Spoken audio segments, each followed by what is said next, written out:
Good morning. রৌদ্রোজ্জ্বল একটি সুন্দর সকাল, আপনাদের সবাইকে স্বাগতম জানাচ্ছি নতুন একটি ভিডিওতে। আর আজকে যে ভিডিও টপিক সেটা বুঝেই যাচ্ছেন, মোস্ট কমন টপিক এবং সবচেয়ে বেশি প্রশ্ন যেগুলো পাওয়া যায় সেটা হচ্ছে IELTS ছাড়া আপনি ইউকেতে আসতে পারবেন কিনা। দেখেন, এখানে বিষয়টা হচ্ছে কি, মানে আমাদের যে স্কুল কলেজ বা এডুকেশন সিস্টেমগুলো থাকে তারা আমাদেরকে ছোটোবেলা থেকেই ইংলিশের প্রতি গুরুত্বটা এত একটা বেশি দেয় না। দ্যাটস ওয়াই আমরা হয়তো বা ওইটার প্রতি খুব একটা গুরুত্ব দেই না বলেই আমাদের পরবর্তীতে যখন প্রয়োজন হয় আর এটা আমাদের জন্য খুব টাফ হয়ে দাঁড়ায়। তো কোশ্চেন অ্যান্সার হচ্ছে, আইএলটিএস ছাড়া ইউকেতে আসা যায়, ডেফিনেটলি আসা যায়, তবে সেটা একটু আপনার যে পথ চলাটা সেটাকে সংকীর্ণ করে তুলতে পারে। যেমন কিছু কিছু ইউনিভার্সিটি আছে যারা ইন্টারনাল টেস্ট নেয়। সো তারা আপনাকে একটা টেস্ট নেবে, ওইখানে যদি আপনি তাদের যে অপশানস মার্কিং সিস্টেমটা থাকে ওইটাতে যদি আপনি পাস করে যান তাহলে হচ্ছে আপনার আইএলটিএসের প্রয়োজন নেই। কিন্তু সেটা পরিমাণটা খুবই কম, খুবই কম। এবং এরপরে যদি আপনি এটার পাশাপাশি যদি চিন্তা করেন যে আর কি উপায়ে সেটা করা যায়, সেটা হচ্ছে OIETC, তারপর হচ্ছে SALT, তারপর হচ্ছে আপনার বাকি যে এক্সামগুলো থাকে অক্সফোর্ড টেস্ট ইত্যাদি ইত্যাদি কিছু অপশানস থাকে বিভিন্ন ইউনিভার্সিটি ফ্লেক্সিবিলিটি থাকে। তো আপনি ওগুলো চেক করে তারপর হচ্ছে ওগুলো করার মাধ্যমে তারপরে আপনি চাইলে আসতে পারেন। এছাড়া কিছু কিছু ইউনিভার্সিটি আছে যারা হচ্ছে আপনার MOI, যেটা মিডিয়াম অফ ইনস্ট্রাকশন, সেটাও আপনি অ্যাকসেপ্ট করবে। সো সেই ক্ষেত্রে আমি বলবো হ্যাঁ, ডেফিনেটলি আইএলটিএস ছাড়া ইউকেতে আসা যায়, বাট সবসময় চেষ্টা করবেন আইএলটিএসটা করে আসার জন্য। ইউকে কিন্তু একটা ইংলিশ স্পিকিং কান্ট্রি এবং সেখানে আইএলটিএস খুবই বেশি জরুরি, বাট এরপরও তারা দেখা যাচ্ছে আপনার যথেষ্ট পরিমাণ ফ্লেক্সিবিলিটি দিয়ে থাকে। যেমন আপনি যদি ইউকেতে আসতে চান সেক্ষেত্রে আপনার খুব বেশি পারদর্শী হতে হবে এমন কোনো কথা নেই, আর খুব বেশি নাম্বার দিয়ে তুলতে হবে আইএলটিএসে এমনও কোনো কথা নেই।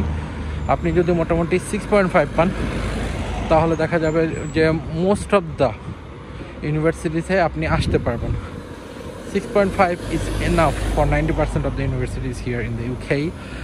এবং যদি আপনি 6 পান তখনও দেখা যাচ্ছে যে আপনার যদি UKVI IELTS হয় তাহলে কিছু কিছু ইউনিভার্সিটি সেগুলোকে অ্যালাউ করে নেয়।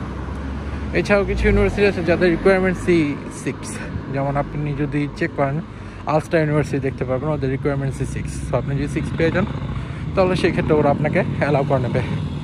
তবে এই ক্ষেত্রে ডেফিনেটলি যেটা চেষ্টা করবেন যে আপনার 4টা ডিফারেন্ট যে আপনার দেখা যাচ্ছে যে লিসেনিংটা অথবা রাইটিংটা, রিডিংটা অথবা স্পিকিংটা কোনো একটা অংশে যাতে করে আবার আপনার খুব কম না চলে আসে। যদি এমন হলো আপনার ওভারঅল আসছে 6 বাট আপনি অ্যাকচুয়ালি কোনো একটাতে পেয়েছেন 5.5, ওইটা ইউকেভিআই আইএলটিএসের ক্ষেত্রে ওকে, বাট আপনি যদি 5.5-এর নিচে চলে যান সেই ক্ষেত্রে definitely it will be very much tough for you, because হয়তো বা তখন আপনার যে ইউনিভার্সিটি আছে সেটা ওরা অ্যালাউ করবে না। সো ট্রাই করবেন আইএলটিএসটাই করার জন্য। এখন যদি আপনি বাংলাদেশ থেকে কিছু কিছু ইউনিভার্সিটি আছে, নর্থ সাউথ, IUB, AIUB, তারপর হচ্ছে আপনার ইউনাইটেড ইন্টারন্যাশনাল ইউনিভার্সিটি যেটা UIU, এরকম আর কিছু কিছু ইউনিভার্সিটি আছে যেগুলোর মিডিয়াম অফ ইনস্ট্রাকশনসগুলো ইউকে বর্তমানে অ্যাকসেপ্ট করছে। তো ওই ক্ষেত্রে আপনার যে সকল ইউনিভার্সিটিতে অ্যাকসেপ্ট করে ওই ইউনিভার্সিটিগুলোতে আপনি নির্দ্বিধায় চলে আসতে পারেন। বাট বাকি যে ইউনিভার্সিটিগুলো আছে মোস্ট অফ দ্য কেসেসে বাকি প্রাইভেট ইউনিভার্সিটিগুলো তারা অ্যালাউ করছে না। এবং আরেকটা জিনিস রিসেন্টলি খুব একটা প্রবলেম, যেটা হচ্ছে যেটা আমার একজন টিচারের কাছ থেকে শোনা, যে কিছু কিছু ইউকে ইউনিভার্সিটিজ বাংলাদেশিদেরকে ওরা অ্যাকচুয়ালি ভিসা দিচ্ছে না।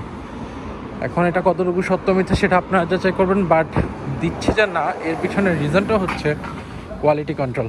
বাংলাদেশ এডুকেশন সিস্টেমে কোয়ালিটি কন্ট্রোল নেই। দ্যাট মিনস UGC ওরা নামমাত্র কাজ করে, এটা সবাই জানেন।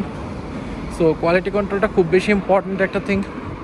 এই জন্য আমাদের সমস্যা হয়ে যাচ্ছে যারা ইন্টারন্যাশনাল স্টুডেন্ট হিসেবে আসতে যাচ্ছে উন্নত কোনো দেশে, ফার্স্ট ওয়ার্ল্ড কোনো কান্ট্রিতে, আমাদের হয়তো ভিসা পাওয়াটা চ্যালেঞ্জিং হয়ে যাচ্ছে, অথবা আমাদের যে UKVI ইন্টারভিউগুলো হচ্ছে একটু চ্যালেঞ্জিং হয়ে যাচ্ছে অন্যান্য ইউনিভার্সিটিস হচ্ছে। সো এই ক্ষেত্রে চেষ্টা করতে হবে আপনার ডেফিনেটলি যাতে আপনি একটা গুড মার্কস এখানে আইএলটিএসে ক্যারি করতে পারেন। এখন আপনার যদি একান্তই খুব বেশি প্রবলেম হয় ওই ক্ষেত্রে তো কিছু করার নেই, আপনি তো বাধা ধরা ভাবে আর কি কিছু করতে পারবেন না, যে করে বারবার আইএলটিএস দিয়েও আপনার নাম্বার উঠছে না, তো সেই ক্ষেত্রে ডেফিনেটলি আপনার চেষ্টা করতে হবে অন্যদিকে মুভ করার। সো তখন হয়তো বা আপনি অন্যদিকে মুভ করতে পারেন, অক্সফোর্ড দিতে পারেন, ওয়াইইটিসি দিতে পারেন, অথবা যেটা আপনার জন্য সুইটেবল হয় সেটা দিতে পারেন। বাট ফর নাও আমি বলবো যে আপনাদের মেইন যে কোশ্চেনটা থাকে যে আইএলটিএস ছাড়া ইউকেতে আসা যাবে কি না, সেটা অ্যান্সার হচ্ছে ইয়েস, বাট সেটা খুবই খুবই খুবই কম। এবং যদি বলেন আইএলটিএসে ন্যূনতম কত পেলে আমার জন্য ইউকেতে আসা সহজ হবে, আমি বলবো ভাই খুব বেশি পাওয়ার দরকার নেই। 9-এ আপনার 8 পাওয়ার দরকার নেই, 7 পাওয়ারও দরকার নেই, আপনি 6.5 পান, আপনার জন্য ইউকে, অস্ট্রেলিয়া, ইউএসএ, কানাডা সবগুলো দরজা খোলা হয়ে যাবে। বাট আপনি যদি 6.5 না পেয়ে 6 পেয়ে যান, ওই ক্ষেত্রে এটা tough. 6.5 is good enough result, 7 extraordinary, and definitely যারা 8 পায় তারা সুপার এক্সট্রাঅর্ডিনারি বলবো আমি। তো বাংলাদেশের পরিপ্রেক্ষিতে আপনাকে আমি বলবো না যে আপনার খুব বেশি মার্ক তুলতে হবে, নট লাইক দ্যাট। আপনার যেটা হলে চলছে 6.5টা আপনি কীভাবে তুলতে পারেন আপনি একটু সেটা চেষ্টা করবেন, আর কোনো একটা মডিউলে যেন 6-এর নিচে চলে না আসে সেটা চেষ্টা করবেন। তাহলে আপনি যদি এটা কনফার্ম করতে পারেন, আপনি দেখবেন আপনার জন্য খুব বেশি ইজি হয়ে যাচ্ছে। এবং আপনি আইএলটিএস ছাড়া ইউকেতে যেহেতু আসাটা টাফ, তো সেই ক্ষেত্রে আপনি আইএলটিএসে কম নাম্বার হলেও আপনি ইউকেতে চলে আসতে পারেন। আপনি মনে রাখবেন একটা জিনিস, যে আপনার ভয় কাটাতে হবে সবার ফার্স্ট। আমাদের যেটা হয় আমাদের দেশের স্টুডেন্টদের ক্ষেত্রে মোস্ট অফ দ্য কেসেস তারা যে বিষয়টা খারাপ করে সেটা হচ্ছে রাইটিং অ্যান্ড স্পিকিং। এখন স্পিকিংটা আপনি খারাপ কেন করছেন? বিকজ আপনি জানেন আপনি একটা ফার্স্ট ওয়ার্ল্ড কান্ট্রিতে আসছেন, এখানে আপনার English speaking country, so you definitely communicate with them in English. So আপনার স্পিকিং ডেফিনেটলি খুব বেশি গুরুত্ব দিতে হবে। এবং সেকেন্ড যে বিষয়টা আছে সেটা হচ্ছে রাইটিংটা। এখন আইএলটিএসের যে রাইটিংটা এটা হচ্ছে প্যাটার্ন বেসড।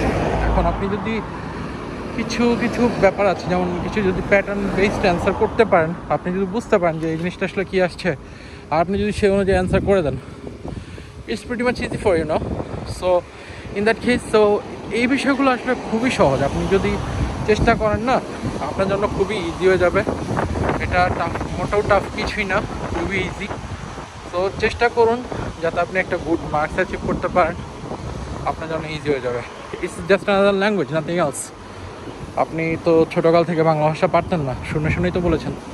ওরকমভাবে প্র্যাকটিস করতে থাকুন, আপনি দেখবেন ইংলিশটাও আপনার হাতে নাগালে চলে আসবে। তো এইভাবেই প্র্যাকটিস করতে থাকুন, নিজেকে গড়ে তুলুন, ইনশাল্লাহ সব ঠিক হয়ে যাবে।